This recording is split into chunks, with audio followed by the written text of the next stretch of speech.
Welcome to Zumbro Online. My name is Pastor Rob, and I'd like to say thank you for joining us in this space. We hope that you find this message meaningful. If so, we would like to make you aware that there are other resources currently online, and even more coming in the future. Also, if you're in the area, please know that no matter who you are or where you've been, regardless of who you voted for or who you love, you are welcome here at Zumbro Lutheran Church.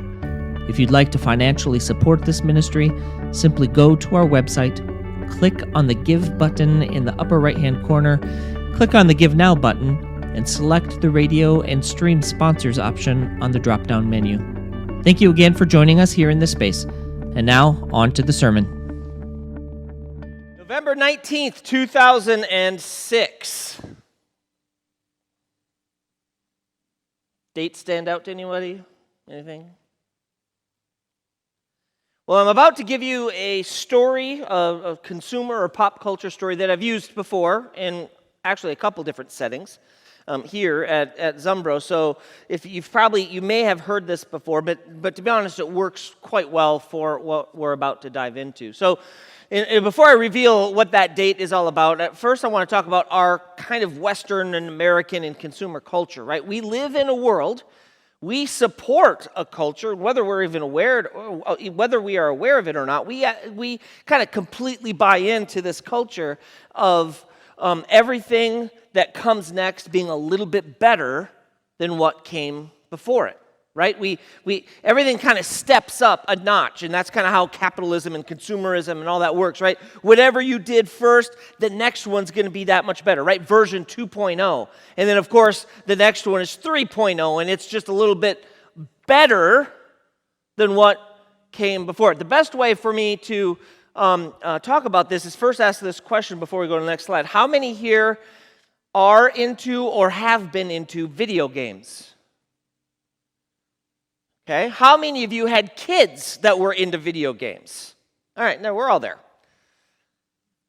In 1972, this hit the market. Anyone know what this is? Nope. It's before that. It's the Magnavox Odyssey, 1972.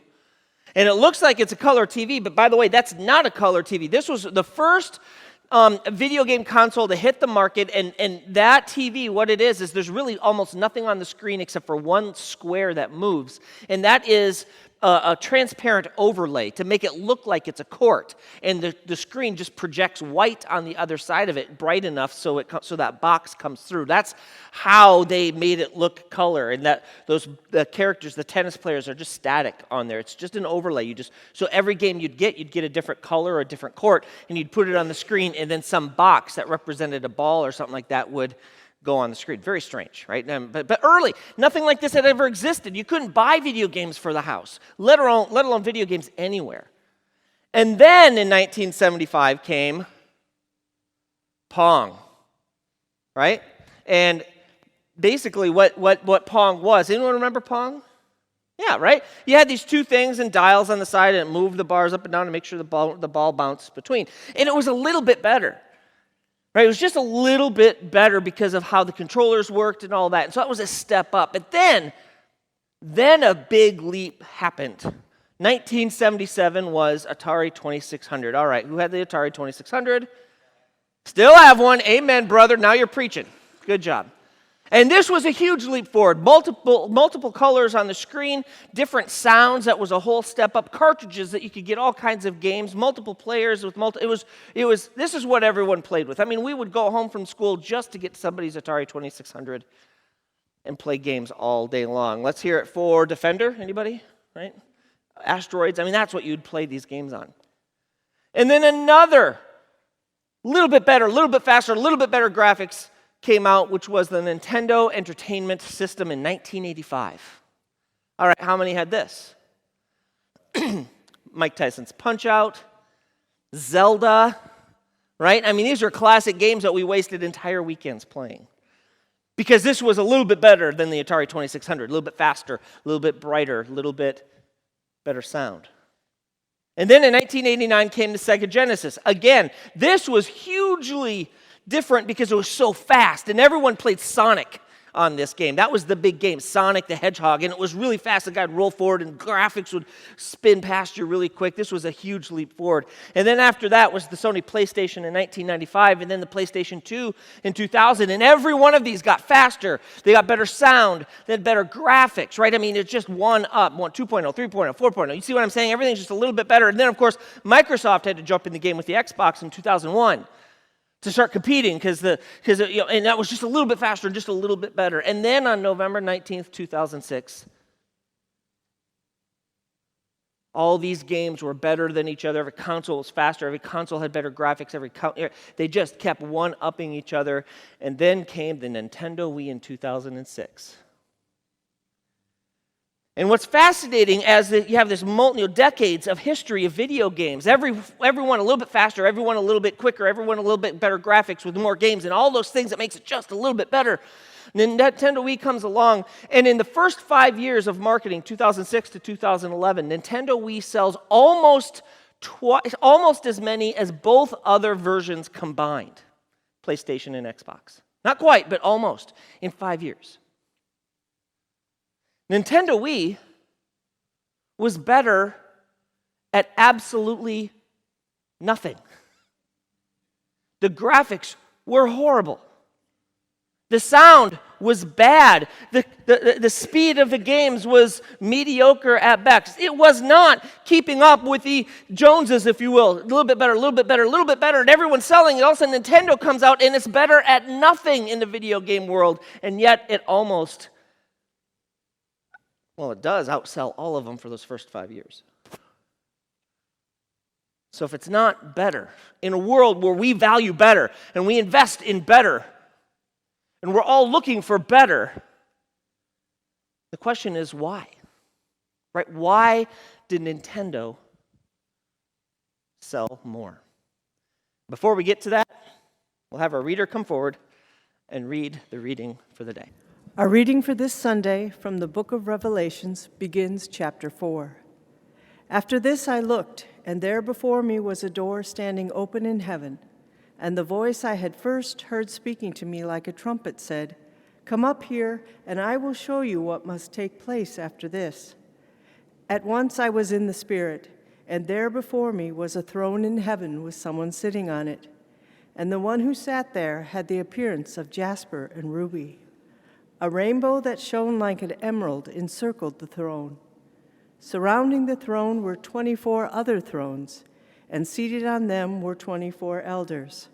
They were dressed in white and had crowns of gold on their heads. From the throne came flashes of lightning, rumblings, and peals of thunder. In front of the throne, 7 lamps were blazing. These are the 7 spirits of God. Also in front of the throne, there was what looked like a sea of glass, clear as crystal. In the center around the throne were 4 living creatures, and they were covered with eyes in front and in back. The first living creature was like a lion. The second was like an ox. The third had a face like a man. The fourth was like a flying eagle. Each of the 4 living creatures had 6 wings and was covered with eyes all around, even under its wings. Day and night they never stopped saying, "Holy, holy, holy is the Lord God Almighty, who was and is to come." The word of our Lord. So we are in 3rd week, actually, of this sermon series entitled Apocalypse, right? Apocalypse. Now, before we go to the next thing, those of us who are in Club Z or confirmation, here's the question. What does the word apocalypse or apocalyptic literature mean? And hands go up all over. Will, you had your hand up earlier. I'll let you go. To lift the veil. Said another way, apocalypse is to reveal. It's where you get the word revelation, to reveal something new. It is not end of the world necessarily. It is not destruction of things. It is not necessarily the end of things. The word literally means to uncover, to lift the veil, to reveal. Right? There's There are entire genres of books and movies built on that they're called apocalyptic, right? Movies or apocalyptic literature, and all of them have the destruction of the world. But honestly, the real ones, the ones that are really trying to be apocalyptic, have a whole other element. And the best way, and there are other examples, but the best way to really talk about a good apocalyptic story or movie is to go all the way back to the Planet of the Apes. Who has seen the Planet of the Apes? Raise your hand. And I don't mean the new computer, CGI action one. I mean the old 1968 one, yeah. Now, for all of you who haven't seen it, go home and watch it. You really need to watch the original before it got all CGI'd, right? Because the original one, in general, is this. I'm going to tell you the ending. It's still worth seeing, but it's been out 50 years, so it's not really a spoiler alert at this point. But basically, you have astronauts. They crash on a planet. Charlton Heston is one of them. They crash on this planet. They encounter a civilized species of apes. And there's this assumption: are they on another planet? Did they go back in time? And you start to think maybe we went back on time. Maybe we're on another planet. It's something like that, right?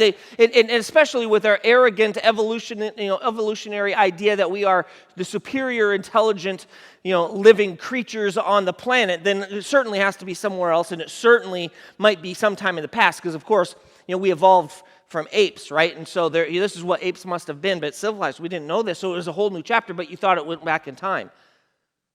And then you go through this whole movie with this interplay between the astronauts, really just Charlton Heston by the time you get to the end, and then you get this interplay of who's better, who's more intelligent, and of course that's kind of the struggle to some extent. There's a lot of other stuff going on, but you get to the very last scene, and then you see the epitome of overacting done by Charlton Heston, right? You know what I'm saying? Just like, come on, Charlton, you can chill.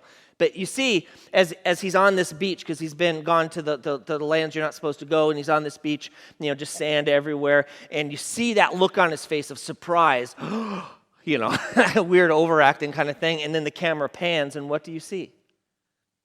You see the Statue of Liberty. This wasn't another planet. This wasn't the past. It was apocalyptic from a sense that humanity was destroyed, sure, but really the apocalypse is that this was after the destruction, and the apocalypse, really what was revealed was really that which was next. It's the new thing on the other side of the end. I mean, it's something you usually aren't expecting. Apocalypse is the revelation, or to reveal, or lifting the veil to the new thing on the other side of the end. Which is what the book of Revelation is. And Pastor Tim talked about this a couple weeks ago in light of the empire, right? The Roman Empire and the kind of culture and the reality of what empire is like, with all the structures and the systems of hierarchy and all of this. And the book of Revelation as apocalyptic literature, as we read through it, feels like it's the end of something, but really it's the revelation of something. And then last week he talked about the word charis. Right, the word charis, which means grace or charity. It's right where you get the word charity from. And he talked about the Christian faith not necessarily being a faith that just receiving charis, but one where we have to be willing to give. Sorry, not just giving charis, giving grace, but one where we have to receive it ourselves. Not always easy to do, to receive help, to receive charity, to receive grace when you're basically affluent, healthy, and have a fair amount of power. I don't need your help. I can help myself. And then, this third week, I get stuck with chapter 4. With 4 beings with eyes all over them. Right? Let's read that again, right? This is what I get stuck with. In the center, around the throne, were 4 living creatures, and they were covered with eyes, front and in back. The first living creature was like a lion, the second like an ox, the third had a face like a human, and the fourth like a flying eagle, and they're all in worship around the 12 thrones and the 24 of this, and they're all singing, "Holy, holy, holy is the Lord God Almighty, who was and is to come." What in the world am I going to say about that? But the reality is this, is that we often think of this as a vision, or maybe even a visitation of heaven, and we think of, this is a description of what he saw. That's It's not. Remember, this is apocalyptic literature. This isn't a book report of what John saw. Because, and we know this, at least in the very least, we know this because this isn't the first time these creatures are mentioned in the Bible. He's not coming back with a, aha moment, right? This is used in Ezekiel. It's almost identical to this. Listen to this. And in the center of the fire looked like glowing metal, and in the fire was what looked like 4 living creatures, scanning all the way to the bottom. Their faces looked like these. Each of the 4 had the face of a human being, and on the right side, each had the face of a lion. On the left side, the face of an ox. Each also had the face of an eagle. Such were their faces. This image has been used in the past. And John would have known this. He would have read this. He was steeped in this kind of apocalyptic literature, as all of them probably were. He wasn't reciting something he knew. He was drawing from a tradition that was hundreds, maybe thousands of years old. An imagery that was put together poetically and descriptively to get to something else other than just a book report of a vision. And that's why we talked about the Nintendo Wii. I know that makes all the sense in the world. Right, the Nintendo Wii, which was better than nothing, but nearly outsold everything combined. And back to the question, why? Why did the Nintendo outsell, even though it didn't fit our expectations of being better, faster, better graphics, better sound, better options? Why? Because the Nintendo Wii was different. It didn't one-up. It wasn't, a video game console 2.0, 3.0, 4.0, just getting a little better. It was completely and totally different. The graphics, nobody cared. The sound, nobody cared. Even the games, it was interactive. It was the first time you could pick up a controller and actually bowl rather than bowl. Or play baseball, or play golf. Play archery. I mean, you could do all of these things. It was different than anything that came before it. It was different.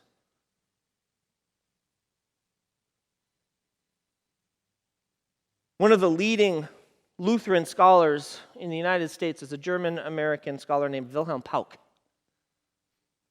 And I bring him up only because I've heard a story, which I may have shared with some of you at one point, but I've heard a story through my doctoral mentor, and I'm like 4 pieces removed from this guy. Wilhelm Pauck, he was a PhD at multiple universities, and in fact, I think those who have read Martin Luther in English likely read that because Wilhelm Pauck first translated Luther into English.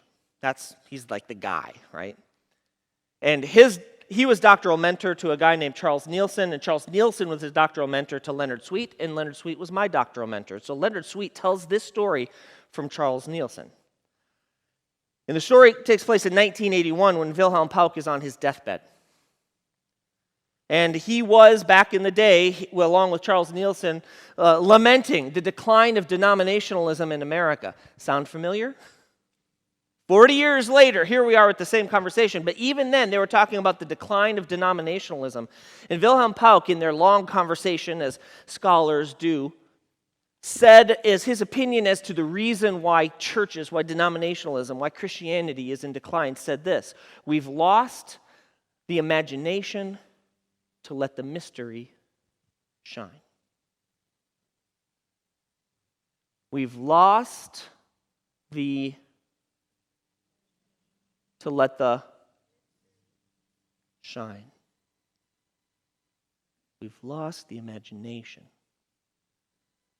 to let the mystery shine. He didn't say we're not doing it good enough. He didn't say we should be doing it a little bit better than the next guy. He didn't say we've just lost our edge and we haven't been excellent enough at the things we do. No, we've lost an imagination. The context of Revelation is a bit important to know why this imagery and why the concept of apocalypse is coming up. The really high-level history of that first 100 years of Christianity matters. In 40, CE is when what Christians, early Christians basically, were doing the ministry of Jesus. Right? That's where they were called people of the way in the book of Acts. Our whole 6 months prior series is about that era, people of the way, after Jesus' death and resurrection. And during that time, they were still Jewish, by the way. That was one of the points for us to talk about, is that Christians at this time are not Christians, they're people of the way. They're Jewish, Sadducees, Essenes, and Pharisees, and people of the way, and the Essenes. Everybody, those are multiple sects of Judaism, and people of the way are just one of the many sects. And then in 70 CE, the temple gets destroyed, and Judaism is a bit, in disarray because there's no center to the religion anymore. And then it's about in 85 CE or so when we see that that Christianity or people of the way are no longer recognized by Judaism. In fact, you can find early liturgies where the creed that is to be spoken in synagogue, or at least in Jewish worship at the time, included a dismissal of people of the way, that they are not Jewish. You almost had to hold on to this and say, we are this, because they are not, right? There's this almost kicking out of, although it had been happening for a long time. And it's roughly 10 years after that this book is written. A book that is reminding people that this gospel we talk about, this dude Jesus we've been talking about, is not Moses 2.0. It is not Abraham 3.0. It isn't just one more prophet with a slightly better message and let's go on and follow this guy. It's not that at all. These images that are fantastical is about revealing something that's not better, but something that's completely and totally and fundamentally different. Christianity is not a 2.0 version of the Jewish faith, or any faith for that matter. Here's another one that often strikes people not all that positively. A Christian life is not a better life.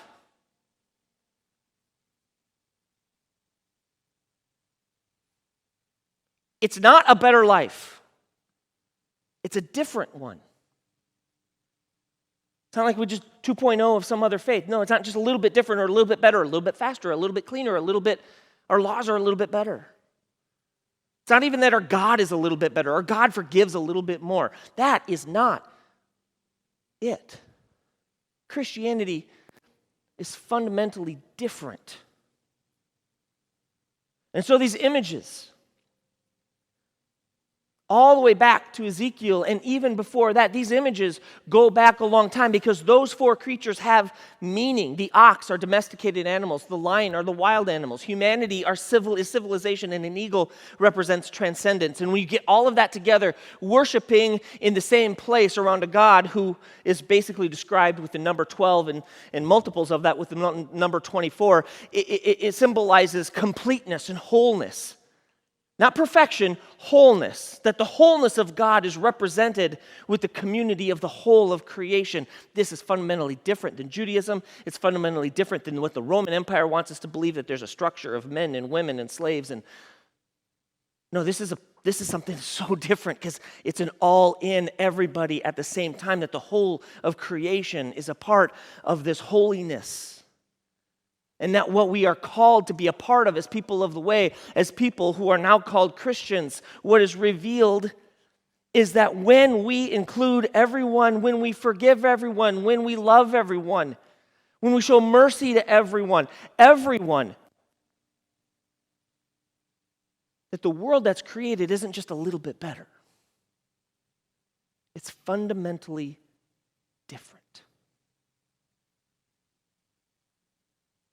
Love, grace, mercy. Not for those that deserve it, not for those that ask for it, not for those that receive communion. For everybody. Reveals a fundamentally different world that's referred to as heaven. Christianity is different. And we are invited to imagine that mystery.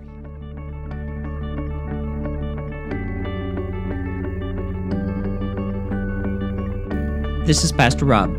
Thanks for joining us, and again, if you'd like to support this ministry online, simply go to our website and click the Give tab. Have a great week. Peace.